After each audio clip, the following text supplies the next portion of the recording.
ಕನ್ನಡ ನಾಡಿನ ರನ್ನದರತು ನಾ ಹೇಳೋ ಕಥೆಯನ್ನ ಹೆಮ್ಮೆಯ ಪಡೆದ ಹೊಯ್ಸಳ ವಂಶ ಹುಟ್ಟಿದ ಕಥೆಯನ್ನ ನಾಡನ್ನು ಕಟ್ಟಿದ ಕಥೆಯನ್ನ.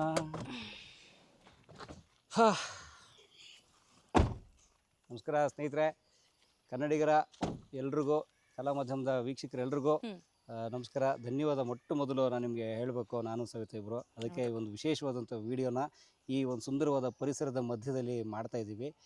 ಈಗ ನಾನು ಸವಿತಾ ಇಬ್ಬರು ಇರುವಂಥದ್ದು ಹಾಸನ ಜಿಲ್ಲೆ ಬೇಲೂರಿದು. ಬೇಲೂರು ನಿಮಗೆ ಗೊತ್ತು, ಬೇಲೂರು ಮತ್ತು ಹಳೇಬೀಡು ಹೊಯ್ಸಳರ ಸಾಮ್ರಾಜ್ಯ. ಇದು ಹೊಯ್ಸಳರ ರಾಜಧಾನಿ. ಹೊಯ್ಸಳರು ಮೂಡಿಗೆರೆ ತಾಲೂಕಿನ ಅಂಗಡಿ ಅಂತನ್ನುವ ಗ್ರಾಮದಿಂದ ಶುರು ಮಾಡಿದ್ದು ಅವರ ಸಾಮ್ರಾಜ್ಯ. ಸ್ಥಳ ನಿಮ್ಗೆ ಗೊತ್ತು, ಹೊಯ್ಸಳ.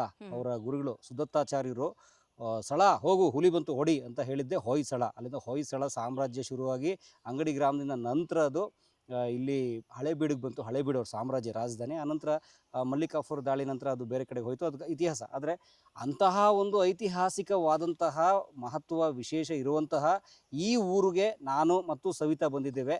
ಯಾಕೆ? ನಿಮಗೆಲ್ರಿಗೂ ಧನ್ಯವಾದ ಅರ್ಪಿಸೋಕೆ ತುಂಬ ತುಂಬ ತುಂಬ ಧನ್ಯವಾದ ಸ್ನೇಹಿತರೆ. ಯಾಕೆ ಗೊತ್ತಾ? ನಿಮ್ಮೆಲ್ಲರ ಆಶೀರ್ವಾದದಿಂದ, ಕಲಾ ಮಾಧ್ಯಮದವರ ಆಶೀರ್ವಾದದಿಂದ ಸವಿತಾ ಈ ಕಾರ್ ತೊಗೊಂಡಿದ್ದಾರೆ.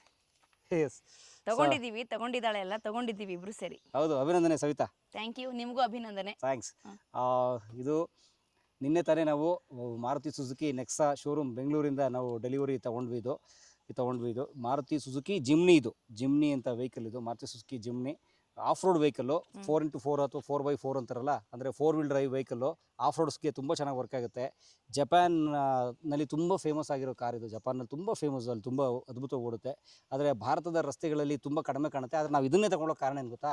ಇದು ನಮಗೆ ಕಲಾ ಮಾಧ್ಯಮದ ಶೂಟಿಂಗಿಗೆ ತುಂಬ ಅದ್ಭುತವಾಗಿ ಪರ್ಫೆಕ್ಟಾಗಿ ಸೂಟ್ ಆಗುವಂಥ ಕಾರ್ ನಮಗಿದು. ಅದಕ್ಕೋಸ್ಕರ ನಾವು ಇದೇ ಕಾರನ್ನೇ ಹುಡುಕಿ ತೊಗೊಂಡು, ತುಂಬ ಜನ ನಮಗೆ ಮಹೀಂದ್ರ ಥಾರ್ ತೊಗೊಳ್ಳಿ ಅಂತ ರೆಫರ್ ಮಾಡಿದ್ರು. ಆದರೆ ಅದು ಯಾವುದೋ ಕಾರಣಕ್ಕೆ ನಮ್ಗೆ ಅದು ಸೂಟ್ ಆಗ್ತಿರಲಿಲ್ಲ. ಸೀಟ್ ಬೆಂಡ್ ಮಾಡಬೇಕು, ಹಿಂದ್ಗಡೆ ಆ ಗಾಡಿ ಇದಕ್ಕಿಂತ ಓಡ್ತಿದೆ, ಬಟ್ ಅದು ಅಷ್ಟು ಕಂಫರ್ಟ್ ಅನಿಸಲಿಲ್ಲ ನಮಗೆ. ಸೊ ನಮ್ಮ ಶೂಟಿಂಗಿಗೆ ತುಂಬ ಚೆನ್ನಾಗಿರುವಂಥ ವೆಹಿಕಲ್, ಲೈಟ್ ವೆಯ್ಟ್ ಅಥವಾ 1.5 ಲೀಟರ್ ಪೆಟ್ರೋಲ್ ಇಂಜಿನ್, ಮೈಲೇಜ್ 13 ಬರುತ್ತಷ್ಟೇ.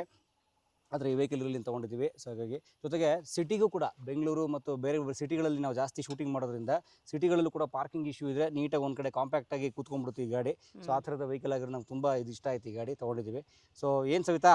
ಅಲ್ಲ, ಇದನ್ನು ನಿನ್ನೆ ನಾವು ತೊಗೊಂಡು ಬಂದಿದ್ದು ಮನೆಗೆ 6 ಗಂಟೆಗೆ, ಸಂಜೆ 6 ಗಂಟೆಗೆ ಡೆಲಿವರಿ ಮಾಡ್ಕೊಂಡು ಮನೆಗೆ ಬಂದ್ವಿ. ನಾವು ಬೆಂಗಳೂರು ಬಿಟ್ಟಿದ್ದು ಮತ್ತೆ 7ವರೆಗೆ ಬಿಟ್ಬಿಟ್ವಿ ಬೆಂಗಳೂರನ್ನ. ಬಂದ್ವಿ. ಅದು ಒಂಥರ ಇದ್ರದ್ದು ಕ್ವಾಲಿಟಿ ಚೆಕಪ್ಗೆ ಆದಂಗೆ ಆಯಿತು. ನಿನ್ನೆ ನಾವು ಬರ್ತಾ ಇದ್ದಂಗೆ ರಾತ್ರಿ 1:30ಗೆ ರೀಚ್ ಆಗಿದ್ದು ನಾವು ನಮ್ಮ ಈ ಬೇಲೂರು ಪ್ಲೇಸ್ಗೆ. ಬರಬೇಕಾದ್ರೆ ಮಧ್ಯದಲ್ಲಿ 1 ಗಂಟೆ ಮಧ್ಯದಲ್ಲಿ ಆಫ್ ರೋಡ್, ಅಂದರೆ ಒಂದು ಬಂಡೆ ಕಲ್ಲು ರೋಡ್ ಎಲ್ಲ ಕೆಸರು ತುಂಬಿರೋದು, ದಿಣ್ಣೆ ಅದೆಲ್ಲ ಇತ್ತು.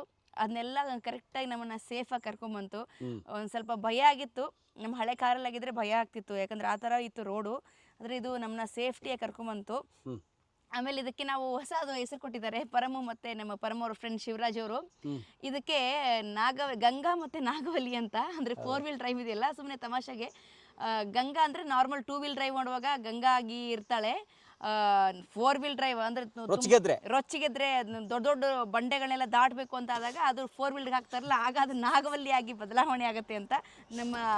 ನಮ್ಮ ಜಿಮ್ನಿ ಗಂಗಾ ಮತ್ತು ನಾಗವಲ್ಲಿ 2 ರೂಪವನ್ನು ಹೊತ್ಕೊಂಡಿರುವಂಥ ಕ್ಯೂಟ್ ಕಾರ್. ಓಕೆ, ಬನ್ನಿ ಫಸ್ಟ್ ಲಾರಿ ಹೋಗ್ತದೆ, ಹೋಗ್ಬಿಡ್ಲಿ. ಸೊ ಈ ಕಾರ್ ಹೇಗಿದೆ ನಾನು ನಿಮಗೆ ಟೂರ್ ತೋರಿಸ್ತೀನಿ. ಖಂಡಿತ ಈ ಲಾರಿ ಹೋಗ್ಬಿಡ್ಲಿ. ನಾವು ಹೋಗ್ಬಿಡೋಣ ಸ್ವಲ್ಪ ಹುಷಾರಾಗೆ. ಆಗುತ್ತಾ ಗಾಡಿ? ಹೋಗಿ. ಧನ್ಯವಾದ. ಸದ್ಯ ಗಾಡಿ ತೆಗಿರಿ ಅಂತ ಕೇಳ್ಬಿಡ್ತಾರ ಅಂತ ಅನ್ಸ್ಬಿಟ್ಟಿತ್ತು. ಸೊ ಹಾಗೆ ಹೌದು, 2 ವೀಲ್ ಡ್ರೈವಲ್ಲಿ ಓಡಿದ್ರೆ ಗಂಗಾ, 4 ವೀಲ್ ಡ್ರೈವಲ್ಲಿ ಓಡಿದ್ರೆ ನಾಗವಲ್ಲಿ ಆಗಿ ಬದಲಾಗುವಂಥ ಕಾರ್ ಅದು ಮಾರುತಿ ಸುಜುಕಿ ಜಿಮ್ನಿ. ನಿನ್ನೆ ಒಂದೇ ದಿನದಲ್ಲಿ ನಾವು ಗಂಗಾ ನಾಗವಲ್ಲಿಯಾಗಿ ಪರಿವರ್ತನೆ ಆಗೋದನ್ನ ನೋಡಿದ್ವಿ. ಅದು ಸಕ್ಸಸ್ಫುಲ್ ಆಗಿ, ಅದು ರಾತ್ರಿ 2 ಗಂಟೆಲಿ ಒಂದು ಬೆಟ್ಟನೇ ಹತ್ಬಿಟ್ಟು ಬಂತು ಈ ಗಾಡಿ. ಯಾಕಂದ್ರೆ ನಾವು ದಾರಿ ತಪ್ಪಿಸ್ಕೊಂಬಿಟ್ಟು ಗೂಗಲ್ ಮ್ಯಾಪಿಂದ. ಸೊ ಹಾಗಾಗಿ ಮಾರುತಿ ಸುಜುಕಿ ಜಿಮ್ನಿ ಭಾಳ ಚೆನ್ನಾಗಿದೆ, ಒಳ್ಳೆ ಗಾಡಿ, ಪಿಕಪ್ ಹೆವಿ ಇದೆ. ಬನ್ನಿ ಹೇಗಿದೆ ಅಂತ ತೋರಿಸ್ತೀನಿ ನಾನು ನಿಮಗೆ. ಮೊದಲು ನೀವು ಕೇಳ್ಬೋದು, ಲೋ ಪರಮ್ ಇದು ಎಷ್ಟು ರೇಟು, ಏನು ನಮ್ಗೆ ಹೇಳೋ ಅಂತ. ಏನೇ ಮಾಹಿತಿ ಕೊಟ್ಟರು ನಾನು ಸಂಪೂರ್ಣ ಮಾಹಿತಿ ನಿಮಗೆ ಕೊಡ್ತೀನಿ. ಈ car on road 16 lakh. Maruti Suzuki ಜಿಮ್ನಿಯಲ್ಲಿ 2 ವರ್ಷನ್ ಬರುತ್ತೆ. ಆಲ್ಫಾ ಅಂತ ಮಾಡೆಲ್ ಇದು, ಟಾಪ್ ಎಂಡು. ಅದ್ರ ಹಿಂದ್ಗಡೆದೊಂದು ಬರುತ್ತೆ, ಅದು ಸ್ವಲ್ಪ ಎಂಟ್ರಿ ಲೆವೆಲ್ ಕಾರು. ತುಂಬ ಡಿಫ್ರೆನ್ಸ್ ಏನಿಲ್ಲ, ಅದಕ್ಕೆ ಮ್ಯಾಗ್ವೀಲು ಇರಲ್ಲ, ಮತ್ತು ಬೇರೆ ಒಳಗೆ ಇಂಟೀರಿಯರ್ಸಲ್ಲಿ ಬೇರೆ ಏನೋ ಒಂದು ಸಣ್ಣ ವ್ಯತ್ಯಾಸ ಅನ್ನೋದು ಬಿಟ್ಟರೆ ಇದು ನೋಡಿ ಕಂಪ್ಲೀಟ್ ನಿಮಗೆ mag wheel company fitted alloy wheels ಅಥವಾ ಮ್ಯಾಗ್ವೀಲ್ ಬರುತ್ತೆ. ಆಮೇಲೆ ನೋಡಿ ಪೂರ್ತಿ ಗ್ರೌಂಡ್ ಕ್ಲಿಯರೆನ್ಸ್ ಅದ್ಭುತವಾಗಿದೆ ಈ ಗಾಡಿದ್ದು. ಗ್ರೌಂಡ್ ಕ್ಲಿಯರೆನ್ಸ್, ಎಂಥ ಬಂಡೆಗೂ ಹೊಡಿಯಲ್ಲ. ಜೊತೆಗೆ ಇದು 4 ವೀಲ್ ಡ್ರೈವ್ ಇರೋದ್ರಿಂದ ಎಂಥ ಬಂಡೆ ಬೆಟ್ಟನೂ ಕೂಡ ಆರಾಮಾಗಿ ಹತ್ತುತ್ತೆ ಗಾಡಿ ಇದು. ಆ್ಯಂಡ್ ಪೂರ್ತಿ ಮೆಟಲ್ ಬಾಡಿ ಇದು ನೋಡಿ, ಮೆಟಲ್ ಬಾಡಿ ಪೂರ್ತಿ.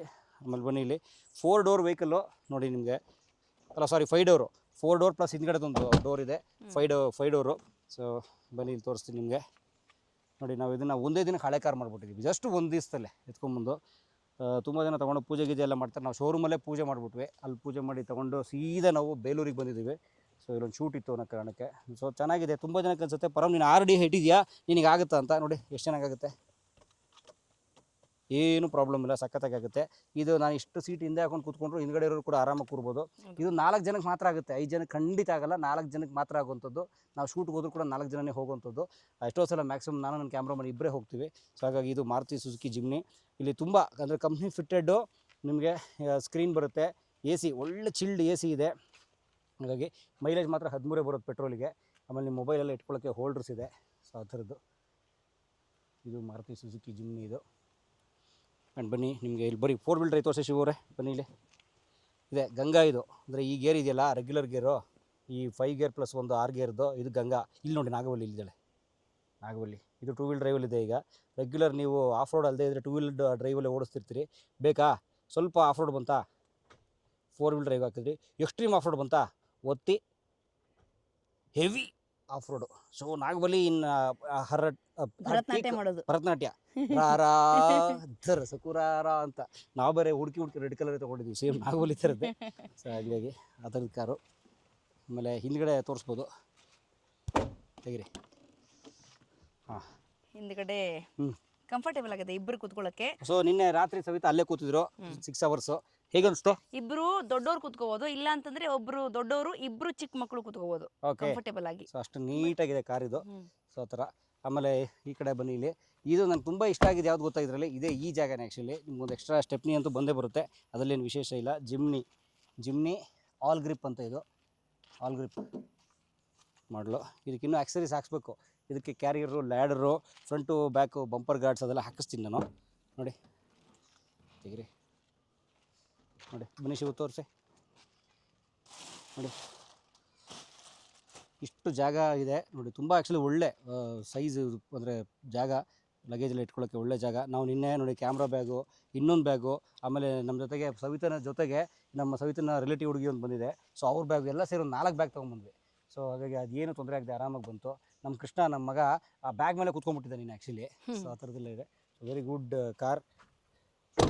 ಆ ಥರದ್ದು ಏನಂತಾರಲ್ಲ ಆಲ್ ಗ್ರಿಪ್ಪು ಚೆನ್ನಾಗಿದೆ. ಆ್ಯಂಡ್ ಯಾಕೆ ರೆಡ್ ಕಲರ್ ತಗೊಂಡ್ರಲ್ಲ? ವಿಶೇಷವಾಗಿತ್ತಲ್ಲ ಕಲರು, ಅದಕ್ಕೆ. ನಮ್ಮ ಹತ್ರ ಎರ್ಟಿಗ ಮೊದಲಿದ್ದು ಡಲ್ ಕಲರ್ ಇತ್ತು.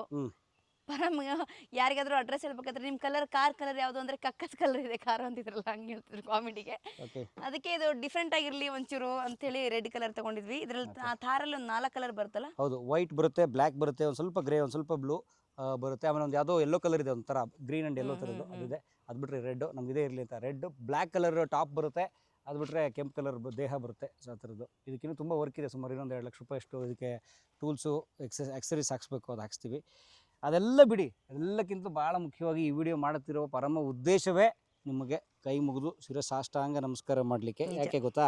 ಬರೀ 2020 ಕೋವಿಡ್, ನಮ್ಮ ಮೋದಿಜಿ ಹೇಳ್ತಿದ್ರಲ್ಲ ಚಪ್ಪಳೆ ಹೊಡಿರಿ ಹಾಗೆ ಹೀಗೆ ಅಂತ, ನಮ್ಮ ಜನ ತಟ್ಟೆ ಚೊಂಬಲ ಹೊಡಿತಿದ್ರಲ್ಲ, ಆ ಟೈಮಲ್ಲಿ ನಮ್ಮ ಮಗಳು ಹುಟ್ಟಿದ ದಿನ ಅದು, ಮಾರ್ಚ್ 22, 2020. ಅವತ್ತು ನಮ್ಮ ಜೀವನ ಒಂಥರ ಅಧ್ವಾನ ಆಗಿ ನಾವು ನಾನು ಬೀದಿಲಿ ನಿಂತು ಏನಪ್ಪ ಮಾಡಬೇಕು ಅಂತ ಆಸ್ಪತ್ರೆ ಮುಂದೆ ಯೋಚನೆ ಮಾಡ್ತಿದ್ದಂಥ ಟೈಮಲ್ಲಿ ಆಗ ಕಲಾ ಮಾಧ್ಯಮ ಮತ್ತೆ ರೀಸ್ಟಾರ್ಟ್ ಆಗಿ ಸಂದರ್ಶನಗಳನ್ನ ಮಾಡೋಕ್ಕೆ ಶುರು ಮಾಡಿ, ನಾವು ಬಿದ್ದ ಜಾಗದಿಂದ ಮತ್ತೆ ಎದ್ದು ಬರೋಣ ಅಂತ ಕಾರಣಕ್ಕೆ ಅಲ್ಲಿಂದಲೇ ಮತ್ತೆ ಶುರು ಮಾಡಿ ಒಂಥರ ಹೋರಾಟ. ನನ್ನ ಪತ್ನಿದು, ಅವಳು ಬರೀ 15 ದಿವಸದ ಬಾಣಂತಿ ಇದ್ದಾಗಲಿಂದು ವಿಡಿಯೋ, ಅವಳೇ ಕ್ಯಾಮ್ರಾಮನ್ನು ರಾತ್ರಿ 1 ಗಂಟೆಲಿ. ಯಾಕಂದ್ರೆ ನಮ್ಮ ಮನೆ ಒಂದು ತುಂಬ ಗಿಜಿ ಅನ್ನೋ ಜಾಗದಲ್ಲಿತ್ತು, ಎಲ್ಲಿ ಯಾವಾಗಲೂ ಬಸ್ಸು ಬಸ್ ಸ್ಟ್ಯಾಂಡ್ ಬೇರೆ ಇತ್ತು ಸುತ್ತ, ಬಸ್ನವ್ರು 6 ನೋಡಿದ್ರು, ತುಂಬ 2 ವೀಲರ್ಸ್ ಓಡಾಡ್ತಿದ್ವು.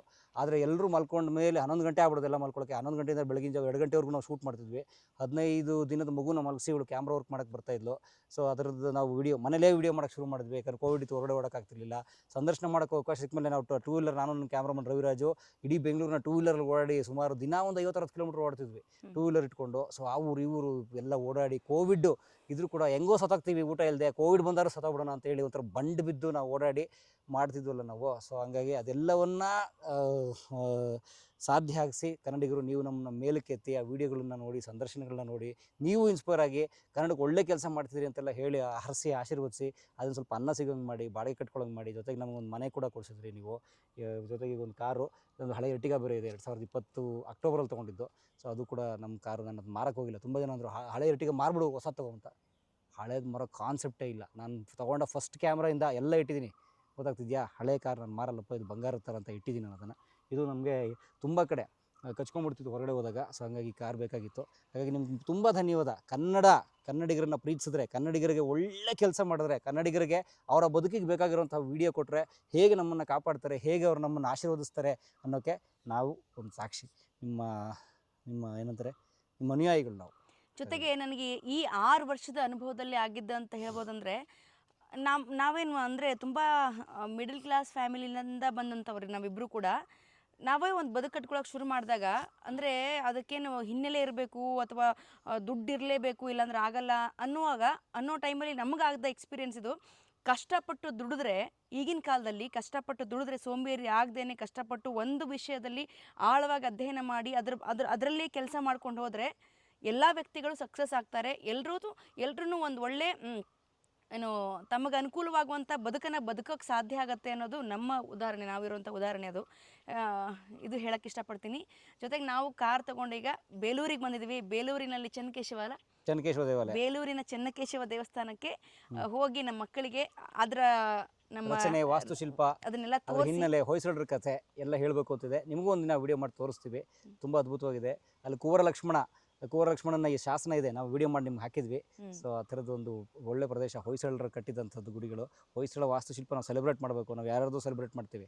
ಕನ್ನಡದ ವಾಸ್ತುಶಿಲ್ಪ, ಕನ್ನಡದ ನೆಲ, ಜಲ, ಭಾಷೆ, ನಮ್ಮನ್ನು ಆಳಿದ ರಾಜರು, ನಮಗೋಸ್ಕರ ದುಡಿದಂಥವ್ರು, ಇದನ್ನೆಲ್ಲ ನಾವು ಅಧ್ಯಯನ ಮಾಡಬೇಕು. ಇದನ್ನು ನಮ್ಮ ಹೊರನಾಡಿನಿಂದ ಬರೋರು ತಿಳಿಸ್ಬೇಕು, ಅವ್ರಿಗೆ ಕನ್ನಡ ಕಲಿಸ್ಬೇಕು. ಅವ್ರ ಜೊತೆಗೆ ಹೊರಗಡೆಯಿಂದ ಬಂದವ್ರ ಜೊತೆಗೆ ನಾವು ಹಿಂದಿ ಇಂಗ್ಲೀಷ್ ಮಾತಾಡೋದು ಬಿಟ್ಟು ನಾವು ಕನ್ನಡ ಮಾತಾಡಿ ಅವ್ರು ಕನ್ನಡ ಕಲಿಸ್ಬೇಕಾಗಿದೆ. ಎಷ್ಟೋ ಕಡೆ ಹೋಗಿ ನಾವು ಅವ್ರ ಭಾಷೆ ಮಾತಾಡೋಕ್ಕೆ ಶುರು ಮಾಡ್ತೀವಿ. ಮೊನ್ನೆ ಒಂದು ಅಂಗಡಿಲಿ ಕನ್ನಡಿಗನ ಜೊತೆಗೆ ನಂಗೆ ಜಗಳ ಆಗೋದು, ಯಾಕಪ್ಪ ನೀನು ಹಿಂದಿಲಿ ಮಾತಾಡ್ತೀಯಾ, ಅವನಿಗೆ ಹಿಂದಿ ಬರುತ್ತೆ ಅಂತ ನಿನಗೆ ಕನ್ನಡ ಬರ್ತಾರಲ್ಲ, ಕನ್ನಡದಲ್ಲಿ ಮಾತಾಡೋ ರೆಸ್ಪಾಂಡ್. ಸರ್ ಅವನಿಗೆ ಈ ಕನ್ನಡ ಬರಲ್ಲ ಸರ್, ಅದಕ್ಕೆ ಹಿಂದಿಲಿ ಮಾತಾಡ್ತೀನಿ. ಮತ್ತು ಅವ್ನಿಗೆ ಈ ಕಾಲಕ್ಕೆ ಕನ್ನಡ ಕಲಿಯಲ್ಲ, ನೀನು ಮಾತಾಡಿಸು ಅಂತ ಹೇಳಿ ನಾನು ಜೊತೆಗೆ ಜಗಳನೇ ಆಡ್ಬಿಟ್ಟೆ ನಾನು. ಸೊ ಹಾಗಾಗಿ ಕನ್ನಡ ಕಲಿಬೇಕು, ನಾವು ಮಾತಾಡಿ ಕಲಿಸ್ಬೇಕಾಗುತ್ತೆ. ಸೊ ಅಂತ ಹೇಳ್ತಾ ಕನ್ನಡಿಗರ ಆಶೀರ್ವಾದ ನಮ್ಮ ಮೇಲಿರಲಿ ಅಂತ ಕೇಳಿಕೊಂಡು, ಸೊ ನಮಗೆ ಒಂದು ಸೇಫ್ ಜರ್ನಿ ಆಗಲಿ ಅಂತ ಕೂಡ ನೀವು ಆಶೀರ್ವದಿಸಿ ಅಂತ ಕೇಳಿಕೊಂಡು. ಆ್ಯಂಡ್ ಇದು ನಾವು ತೊಗೊಂಡ್ರೆ ಸಾಲದಲ್ಲಿ ಇದು 16 ಲಕ್ಷ ಆನ್ ರೋಡು. ನಾವು ಕೊಟ್ಟಿರೋದೇ ಅದರ ಒಂದು 30% ಹಣ, ಮಿಕ್ಕಿದ್ದು ಮಂತ್ಲಿ EMI ಕಟ್ಟಬೇಕಾಗಿದೆ. ಸೊ ಹಾಗಾಗಿ ಅದಷ್ಟು ಹೇಳ್ತಾ ನಿಮ್ಗೆಲ್ರಿಗೂ, ಕನ್ನಡಿಗರಿಗೂ ಎಲ್ರಿಗೂ ಮತ್ತೊಮ್ಮೆ ನಮಸ್ಕಾರ. ಧನ್ಯವಾದ.